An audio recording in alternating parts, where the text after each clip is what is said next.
Halo teman-teman, gimana kabarnya kalian hari ini? Kembali lagi di YouTube channelnya Yudi Freeze. Halo teman-teman, hari ini aku mau sharing pengalamanku tentang kehidupan di Jepang.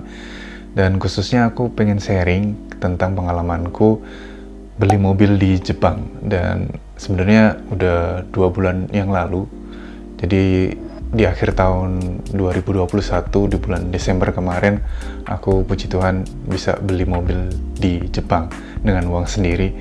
Dan sebenarnya bisa nyetir mobil pun pertama kali di Jepang. Jadi memang semuanya pertama kali dan pengalaman berharga banget. Nah, di sini aku mau sharing tips-tips gimana caranya beli mobil di Jepang. Dan buat teman-teman yang tinggal di Jepang dan lagi pengen cari informasi atau referensi gimana sih cara beli mobil di Jepang, teman-teman tepat banget datang ke channel ini dan lihat video ini. Oke, kita bakalan bahas tuntas gimana cara beli mobil di Jepang dan tips-tipsnya kayak gimana.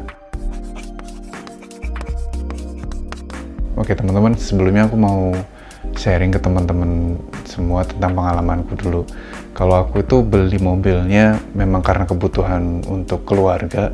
Jadi kami udah bertiga, ada istri dan anak. Jadi kami putuskan untuk beli mobil yang bukan Keiji Dosha yang kecil, tapi kita putuskan untuk beli yang agak sedikit lebih besar. Jadi Futsuji Dosha, cuman yang cc-nya pun juga nggak sampai 2000 cc dan cuman kecil, untuk keluarga kecil doang.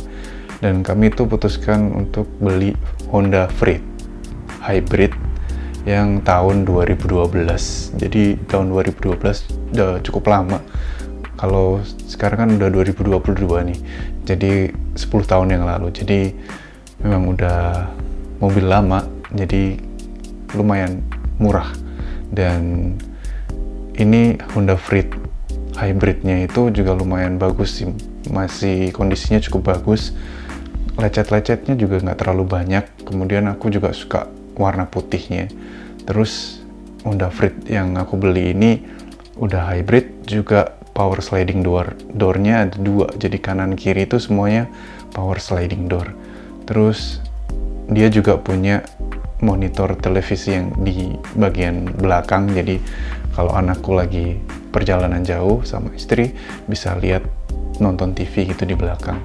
Terus juga di mobil ini lumayan lengkap sih fasilitasnya, kayak misalkan ada ETC-nya. ETC itu untuk kalau kita naik masuk ke jalan tol, kita bisa langsung tanpa harus bayar manual, kita langsung jalan aja, kita nanti tinggal masukin ke bukan masukin sih, dimasukkan tagihannya ke kartu kredit kita gitu. Terus mobil ini juga udah pakai navigation yang dari Honda, jadi bisa pakai navigasinya dari Honda, cuman udah lama, jadi jalan-jalan tol yang baru gitu kayaknya masih belum, di Toroku belum ada gitu. Itu yang agak zangnen, maksudnya yang kurang sayang, masih sayang kurang lengkapnya gitu. Terus mobil ini juga lumayan bagus, mesinnya juga masih enak kalau menurutku sih, cuman nggak tahu karena aku kan masih sosingsa, masih pemula, belum tahu apa-apa. Nah, mobil ini aku beli di tahun kemarin di bulan 12 itu dengan harga 450.000 yen. 450.000 yen itu kalau dirupiahkan itu sekitar 56.250.000 doang. Doang, kenapa? Karena kalau dibandingkan di Indonesia ya, aku pernah search dan cari-cari lewat HP itu, harga Honda Freed Hybrid yang tahun 2012 itu masih sekitar 100 jutaan lebih, ada yang 130, 140, 120, 140-an gitu, sekitar segitu. Itu pun sliding doornya cuma sebelah kiri atau yang masih belum ada TV-nya kayak gitu, masih belum lengkap gitu. Dan puji Tuhannya aku dapat yang lebih murah dan kondisinya juga lumayan bagus kayak gitu.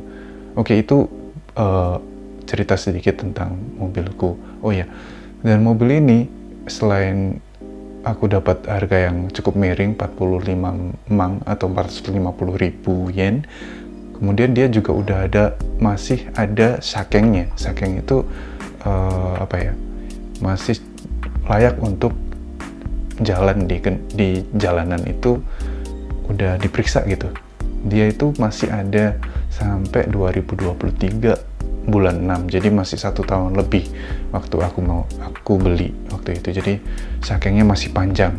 Terus ada Hoso itu asuransi yang dari perusahaan asuransi mobil. Mereka mengasuransi mobil ini selama 6 bulan, sekitar 6 bulan. Padahal ini mobil bekas ya. Aku beli udah ada Hoso-nya, dan aku sebenarnya masukin juga untuk asuransi mobil yang khusus untuk ketika misalkan amit-amit ya aku tabrakan atau nabrak orang gitu, nanti aku udah masukin mobilku ini ke asuransi juga. Mungkin nanti di kesempatan video yang lainnya aku bahas tentang asuransi mobil. Oke, itu sepintas tentang mobil aku yang aku beli kemarin. Nah, ini aku mau bagi-bagi tips untuk teman-teman yang mau beli mobil di Jepang, khususnya untuk mobil yang bekas, karena kalau mobil Jepang beli yang baru Shinsha itu mahal sama dengan yang di Indonesia. Jadi ya mungkin kebanyakan orang yang tinggal di Jepang, orang Indonesia yang tinggal di Jepang mungkin lebih meliriknya untuk beli mobil yang bekas. Jadi aku sharing tentang mobil bekasnya. Nah, kalau misalkan kalian mau beli mobil bekas, yang pertama adalah kalian harus sesuaikan dengan kebutuhan kalian. Kalau misalkan kalian masih single dan belum berkeluarga, ya nggak usah yang besar-besar juga nggak apa-apa. Maksudnya yang cc-nya kecil, karena dengan cc yang kecil pajaknya segala macamnya, perawatannya juga lebih murah. Misalkan kalau untuk Keiji Dosha itu cc-nya 660 cc, itu pajak per tahunnya itu cuman 10.800 yen. Itu sekitar 1.350.000 per tahunnya. Terus hakenya juga mungkin lebih murah daripada mobil Futsu Jidosha kayak punya aku. Nah, kalau untuk kayak punya aku itu karena sebenarnya cc-nya nggak terlalu besar, 1.500 cc, itu per tahunnya pajaknya itu 34.500 yen. Itu sekitar 4.312.500 rupiah kalau dirupiahin. Jadi bedanya lumayan banyak. Terus Keiji Dosha karena cc-nya lebih kecil, bensinnya juga lebih irit daripada yang Futsu Jidosha, walaupun hybrid juga sebenarnya lebih irit, cuman lebih irit lagi Keiji Dosha karena cc-nya cuman kecil kayak gitu.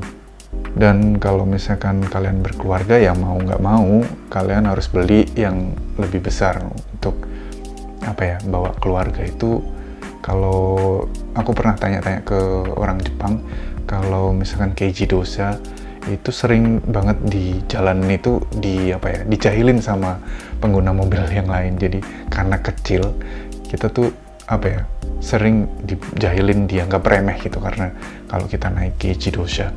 Terus biasanya kalau misalnya kalian tinggal di Jepang pasti pernah dengar istilah Aori Unteng.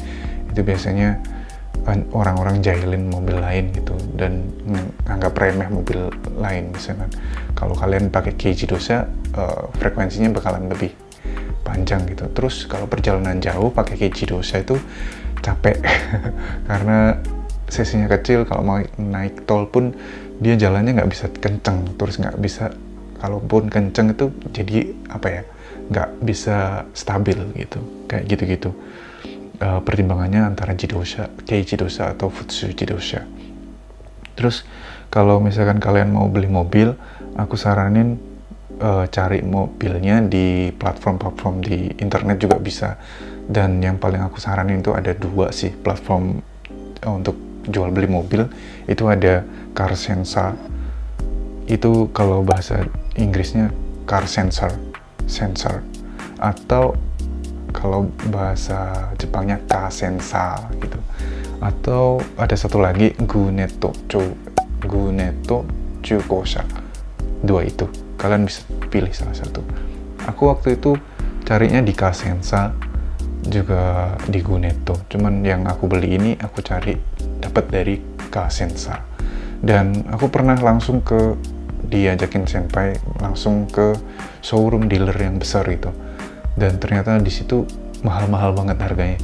Aku nggak bisa bayangin itu mahal banget. Kenapa? Ya mungkin karena Shoko Kyori-nya, jadi kilometernya masih rendah-rendah, jadi masih bisa dijual mahal, jadi mereka jualnya mahal-mahal gitu. Jadi aku, padahal barangnya nggak terlalu bagus, masih ada penyok-penyoknya kayak gitu, tapi dijualnya mahal karena kilometernya rendah. Teman-teman bisa cari referensi di internet melalui dua tadi yang aku sebutin platform untuk jual beli mobilnya. Nah, terus kalau pas cari mobilnya, misalkan kalian pengen cari mobil Freed kayak aku di Kasensa misalkan, kalian ingat jangan cuma lihat untuk Hongtai Kagakunya. Jadi kalian harus lihat Shiharei Shogakunya. Karena yang kalian bayar itu nantinya ujung-ujungnya bakalan yang kalian bayar itu Shiharei Shogaku. Jadi Shiharei Shogakunya yang kalian lihat, perhatikan yang di situ ya. Kadang Hongtai Kagakunya misalkan cuma 10 mang atau 100.000 yen. Tapi kalau ketika kita mau bayar, ternyata semuanya totalnya nggak cuma 100.000 yen, jadinya 200.000 yen kayak gitu tuh ada. Jadi makanya kalian lihat Shiharei Shogakunya. Terus cari juga yang masih punya sakengnya panjang, minimal 1 tahun. Kayak aku tuh masih ada 1,5 tahun. Jadi karena kalian beli mobil tanpa ada sakengnya yang udah mati gitu, kalian harus sakeng sendiri. Jadi kalau sakeng sendiri kira-kira nambah sekitar 600.000 yen, itu sekitar 7-8 jutaan lagi. Makanya mending cari yang udah ada sakengnya yang lebih panjang gitu. Jadi kalian nggak perlu repot-repot untuk sakeng lagi. Nah, yang berikutnya, cari yang dekat rumah aja. Maksudnya yang selingkungan kalian. Misalkan kalau aku tinggal di Yokohama sih, jadi yang di sekitar Yokohama sih aja. Kalau misalkan kalian di Kanagawa kayak aku, cari yang di sekitar Kanagawa aja. Jangan yang misalkan kita tinggal di Kanagawa nih, beli mobilnya dari Sapporo gitu agak susah, karena nanti komunikasi sama dealernya, pembeli sama penjualnya itu bakalan agak ribet karena jaraknya jauh gitu, kayak gitu. Terus cari juga yang ada hosonya, kayak aku misalkan hoso dari misenya itu, dealernya itu ngasih hoso untuk dari perusahaan asuransi juga selama 6 bulan. Itu aku karena waktu itu mereka nggak nurunin harga, jadi aku nawar-nawar akhirnya dapat itu asuransi selama 6 bulan. Terus ganti oli segala macam semuanya, CIP-nya selesai. Jadi diserahkan ke aku itu dengan kondisi yang bagus gitu. Setelah aku nawar-nawar karena mereka nggak ngasih turun harga waktu itu. Jadi teman-teman juga itu salah satu poin juga, kalian harus pinter-pinter nawar, karena kan ini kan mobil yang udah bekas, jadi masih bisa ditawar gitu. Terus kalau bisa cari dealer atau penjual yang mau mendaftarkan misalkan parkiran kita, sama mau untuk ganti nama pemilikan. Jadi di sakeng show-nya nanti udah jadi nama kita gitu. Kebetulan waktu itu aku juga buah dari nawar-nawar. Jadi mereka akhirnya mau bantuin aku karena aku kan orang Geico kucing. Jadi orang asing, mereka mau bantu untuk daftarin parkiran yang aku punya. Bukan yang aku punya sih, maksudnya yang aku sewa itu didaftarin sama mereka. Jadi nanti ada sakeng Jusa Josomeso Sako Shomeso itu untuk daftarin ke kepolisian. Dan untuk sakengnya juga udah ganti nama ke namaku sendiri. Itu mereka semua yang ngelakuin untuk aku. Jadi sudah gampang banget. Jadi kalian cari yang poin-poin kayak gitu. Nah, untuk setelah beli, kalian juga aku saranin untuk masukin ke asuransi mobil kan. Karena apa?